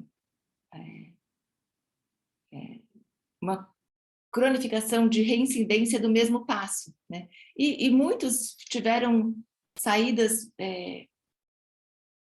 possíveis, né, interessantes, enfim, do tipo trocar o dia pela noite. Foi uma das primeiras coisas que eles começaram a fazer, porque qual é a hora que está todo mundo dormindo aqui que eu não tenho ninguém me controlando? E os seus adultos de referência, sem conseguir também ler isso, né, como algo na direção de uma produção saudável, né, porque tá trocando o dia pela noite, porque a gente continuava com os critérios 2019, digamos assim, né, de que tem hora para dormir, etc. E a vida nas telas tem lá os seus complicadores para as crianças pequenas, para as crianças, e tem outros complicadores para os adolescentes, né? E acho que tem aprender não é uma boa palavra, um desarticular a capacidade de encontro com outro, de laço, sabe? Que produziu agravamentos importantes em muitos quadros, né? E muitos adolescentes, a maioria, né, das pessoas desse grupo etário, sem nenhum apoio de acesso, de vida possível com o outro, né? Sem nenhum cuidado. Mesmo os adolescentes para os quais a pandemia não chegou, no sentido de que seus pais foram trabalhar e eles só não tinham escola e estavam na praia, como muitos adolescentes de favela, por exemplo, né? E agora dá tempo de ir para a praia, ou dá tempo de ficar na rua, ou enfim, muitos desses adolescentes, por mais que essa vida tivesse positiva e operante, né? O não acesso a direitos, o desamparo, ele tem efeitos subjetivos dilaceradores. O que é desamparo, gente? Desamparo é o sujeito caindo do discurso do outro, né? É isso, né? Assim, é o sujeito para quem o outro não enlaça. E que efeito subjetivo pode ter você se entender como alguém que não importa, como alguém que não pesa, como alguém para quem o Estado não olha, como alguém... Ou, do outro lado, o cara que queria desaparecer um pouquinho, né? E está lá totalmente observado, não pode nem falar com a namorada com privacidade, o outro que queria experimentar a sua sexualidade, ter que fazer isso no quarto com o pai do lado de fora, enfim. É muito violento ter que adolescer entre quatro paredes, né? Ou ter que adolescer em absoluto desamparo, né? Sem importar, sem pesar para esse outro social, para onde você está indo, digamos assim, né? Acho que foi... E nós estamos, né, colhendo efeitos muito importantes, muito sérios, que não pararam de acontecer, né? Gente, algum de vocês imagina receber, se imagina no ano que vem, chegando alguém no seu consultório, se você não vai perguntar quantos anos você tinha quando a pandemia começou, e aí ele vai falar 15, aí você vai pensar, nossa, fez o ensino médio em casa. Aí ele vai falar, tinha 2, nossa, como que foi a aquisição de fala? Uhum. Essa pergunta vai produzir outras, né? Aí você vai perguntar, e como que foi para você fazer o ensino médio em casa? Enfim, eu acho bem sério. Assim, acho que a gente só começou a entender o tamanho das consequências com as quais a gente vai ter que lidar. E como você disse, né, em meio a uma crise sociossanitária, né? Como diz, eu acho que é Zinger que ele chama, né, uma sindemia, né, não é uma pandemia, né? Então, assim, todas as questões em vulnerabilidade, elas se acirram, né? E pioram tudo isso, né? Então, há algo aí que a gente ainda está sob o efeito do acontecimento, né? Sim. Vamos ver. Vamos ver. Estamos vendo, né? Estamos discutindo, pensando, tentando narrativizar essa dor para que ela crie possibilidades de encaminhamento, né? Acho que o que a gente pode fazer um tanto é o que a gente está fazendo aqui. E, como tenho apostado, eu estou vendo aqui a Fernanda e a Márcia, eu também fiquei feliz de ver vocês aqui, né? Mas eu acho que o que a gente pode fazer é tentar dar o passo para além da discussão das ideias, sabe? Que esse lugar é muito fundamental. Mas a gente não pode terminar o nosso gesto aqui. A gente precisa ir para o território. A gente precisa falar com as pessoas. A gente precisa produzir campos de escuta. Uhum. A gente precisa participar da transformação que a gente quer produzir.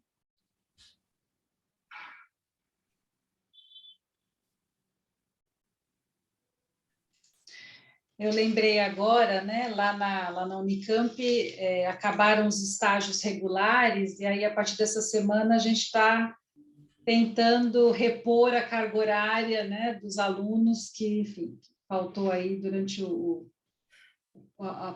período, talvez, pior da pandemia. E aí, o que a gente ficou pensando, o que a gente vai fazer em 2 semanas, né, de estágio, né, não vai poder pegar um caso e atender e tal, então a gente, né, resolveu fazer triagem da fila de espera, né. Tem um estágio que eu participo, que é de crianças, né, pequenas, 0 a 3, 4 anos, né, é uma clínica de fonoaudiologia, então a queixa, digamos assim, que perpassa é atraso de linguagem. E é muito interessante porque essa semana os alunos atenderam 10 crianças diferentes, né? Cada aluno atendendo uma família separadamente e tal. E aí, na supervisão, teve uma fala muito recorrente que chamou muito a nossa atenção. Falei, gente, não é possível, acho que eles combinaram isso na recepção de falar a mesma coisa. Os pais comentando, cada um a seu modo, aí o que estavam entendendo que era atraso, mas uma fala em comum era, então, mas, porque eram fichas que estavam lá desde o começo do ano, né? Uma fila de espera que estava represada lá. E aí esses pais diziam assim, então, está atrasado e tal, em se comparar com o irmão, com o primo, com o vizinho, mas há 2 meses melhorou. Isso foi sendo recorrente. Aí o próximo estagiário contava, porque há 2 meses melhorou, porque há 2 meses está, né, falando mais palavras e tal. E a gente, o que aconteceu há 2 meses? E o que veio um pouco à nossa cabeça é a economia há 2 meses começou a se abrir, os efeitos da vacinação. Então, olha como, para crianças pequenas, né, aí pensando nesse paralelo com adolescentes, né, o efeito tem sido rápido, eu tenho percebido, pelo menos nessa minha curta experiência, né, nesse diagnóstico muito, né, inicial de que é isso, se a gente, né, coloca essas crianças novamente com a possibilidade, né, de partilharem do espaço público, as coisas que, né, deveriam, né, ter acontecido vão acontecendo, né? Agora, qual é outro efeito que a gente tem ouvido e ouvimos, né, nessas triagens, né?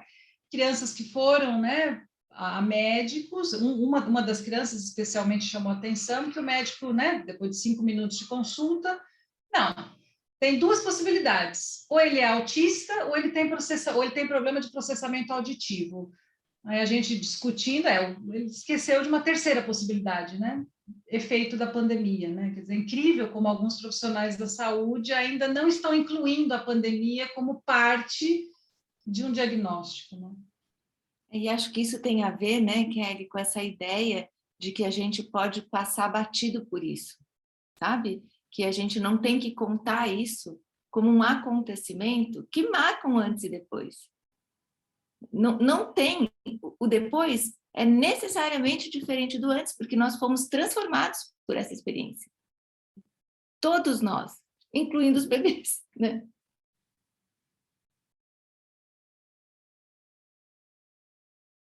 Desde maio, eu acho, né? A gente tem um projeto aqui no NEP que se chama Projeto da Criança, em que a gente faz avaliação de atrasos, né? Começamos inspirados pelo protocolo PREO, né, dos bebês, mas aí não apareciam bebês, apareciam crianças mais velhas. E aí a gente veio consolidando esse trabalho, e aí veio a pandemia, paramos de fazer as avaliações presencialmente e retomamos, acho que foi em maio desse ano, e é impressionante, né? Eu cheguei até a chamar de crianças pandemizadas, porque aí vem essas crianças com diagnósticos de 10 minutos, em que às vezes, né, a criança nem foi vista, né, nem foi olhada, e muito brevemente autista, né, no espectro, autismo leve, super leve. E aí crianças que a gente faz avaliação em cerca de 2 meses e vamos intervindo junto com os pais, E é impressionante como do início, né, até o final, né, e a gente filma, olha só essa criança no final, né? Claro que, né, hoje mesmo eu estava conversando com uma dessas mães, né? Tem gente que precisa de mais atenção, mais puxada. Tem gente que precisa ser empurrado, tem gente que precisa ser um pouco ignorado. Há algo dessas crianças que precisava de mais, e precisava de mais, isso exatamente que você falou, dessa alternância, dessa alteridade, dessas outras formas de troca, e não aconteceu. E aí elas, né, perderam o passo, digamos assim, né? E a palavra atraso, ela já é suficiente para isso. Há um atraso aí, né? E algumas voltaram para a escola, voltaram não, algumas foram para a escola, né? Com 1 ano e 8, 1 ano e 5, 1 ano e 6, e aí tiveram pela primeira vez essa experiência de estar com outras crianças, com outros adultos, né? Fora das telas, fora do desenho animado, né? E aí começam a ter algum esboço, né, de contato e se reflete assim automaticamente no atendimento.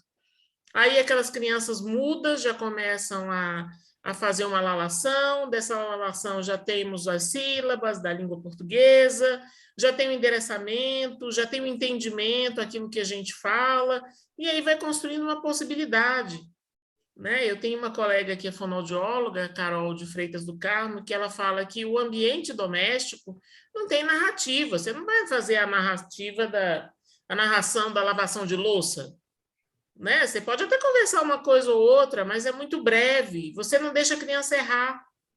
Não, não sobe aí não. Toma cuidado com isso. Né? Nossa, vai derrubar, né?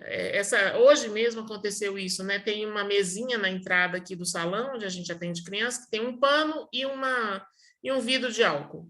E aí ele foi puxar o pano. E a mãe falou: não, não puxa. Eu falei: deixa. E ele puxou o pano, ia cair o negócio de álcool, e aí ele tentava colocar o pano de volta, mas ele não dava conta. E aí ele tentou, e ele foi tentando, até que ele embolou tudo, colocou em cima. Eu falei: ó, conseguiu. Essa experiência não vai acontecer em casa. Então, assim, ele precisa dessas experiências, né, desses contatos, que os pais não vão dar por nenhuma má fé, né? Mas porque é outro lugar, né? Acho que quando você coloca, né, tem o canto da casa da família, tem, mas tem o outro canto. A gente aprende no outro canto, exatamente porque existe o canto da família, né? Então, isso é um efeito que, concordo com você, nós vamos assistir ainda a muitos problemas, né? Principalmente das escolas, e me sinto muito convocada pela sua fala para uma ação, né? Eu falo para escolas, discuto isso na esfera pública sempre que possível, e coloco sempre, né? Vamos esperar, calma, né? Nós vamos ter uma ideia do que vai acontecer com essas crianças em agosto do ano que vem, né? Elas precisam voltar, depois que passar as férias, se readaptar ou conhecer a escola, e aí a gente vai ver os efeitos disso e talvez, não sei, problemas. Mas quando que não tem problemas, né? Eu costumo dizer que a gente está devendo o mundo para as crianças, né? E acho que é isso, né? Assim, é claro que essa dívida pode produzir problemas importantes e deixar marcas, né? Mas também é verdade que essa dívida pode, para outros, ser paga, né? No sentido de recolocar para circular no laço, né? E a gente vai ter que aguardar, aí sim, no caso a caso, né? Mas com algum cuidado para que a gente não se antecipe em diagnósticos que excluam a experiência que a gente viveu, né? Acabei de falar sobre a ideia da contingência, enfim, né? Acho que isso está posto. Acho que enfim, acho que não. O Guilherme tinha falado da coisa da experiência no Xingu, né? E quando a gente saiu do Xingu, o Christian mandou um bilhetinho lá no grupo, que tínhamos todos os analistas, fazendo um jogo que eu não vou saber reproduzir aqui, né? Mas um jogo entre a impotência e o impossível, né? De uma virada que a gente precisaria fazer, né? De não parar na impotência. E me parece que, de novo, é disso que a gente... É deste gesto que a gente precisa, né? Para produzir cuidado. Que a gente não se deixe interromper pela impotência, né? Do nosso gesto diante do tamanho de uma crise sociosanitária.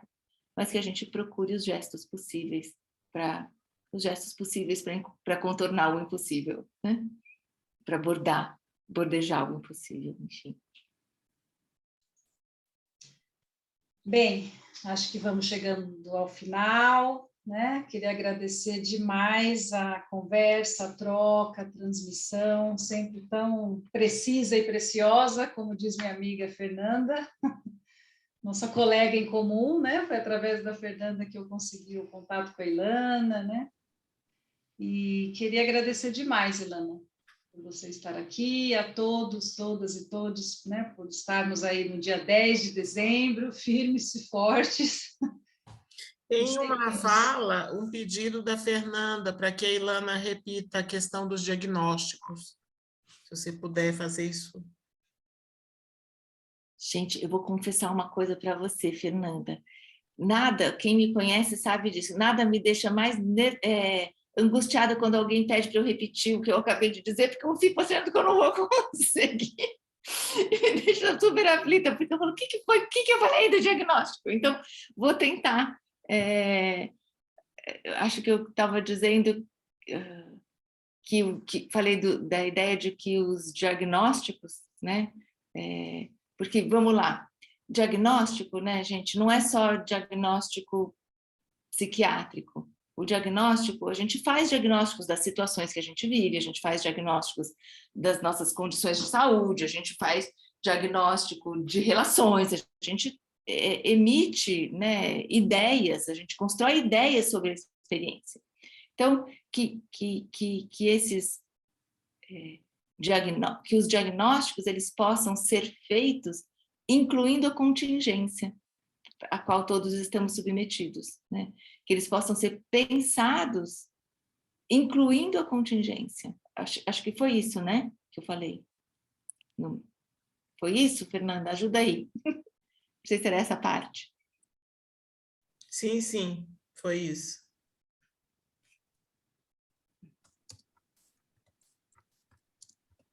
E, gente, eu também quero aproveitar, já que a palavra ficou comigo aqui, eu quero agradecer muito aos amigos que eu vi aqui, né? Tô vendo a Bruna, tô vendo a Fernanda, Kelly, Roberta, tanta gente legal, né? Tô vendo gente que fazia tempo que eu não vinha, que eu tô feliz de ver. Muito, muito obrigada por a gente poder estar junto nesse 10 de dezembro e que a gente faça juntos essa aposta de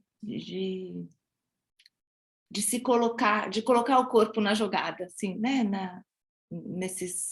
Nesse novo tempo de enfrentamento dessa crise braba que está na qual estamos vivendo, né? E como eu aprendi no Xingu também, Guilherme, você me inspirou de lembrar de várias coisas lá. Eu aprendi com o Bago, que era o nosso piloto de voadeira que levava a gente para andar pelo Rio, quando uma vez ele perguntou para a Cássia o que a gente estava indo fazer lá, ele já tinha me levado em várias idas, em todas as viagens diagnósticas, enfim, né? Já tinha me... E daí um dia ele falou para a Cássia, mas escuta, o que é mesmo que vocês estão fazendo aqui? E acho que ela conseguiu explicar de um jeito bem melhor do que eu tinha feito em todas as idas anteriores, e ela diz para ele, e ele diz para ela, eu entendi. Muitas cabeças pensam melhor do que uma. Então, vamos nessa, né, gente? Que 2022 chegue novo. Com certeza, com certeza. Muito obrigada, Ilana. Muito obrigada a todos. Obrigada também, Soraya, por você estar aqui esse tempo todo com a gente. Sim, com certeza, Soraya. Obrigada, Soraya. Tchau, então, a todos, a todos. Bom final de ano. Até. Tudo de bom. Tchau, tchau.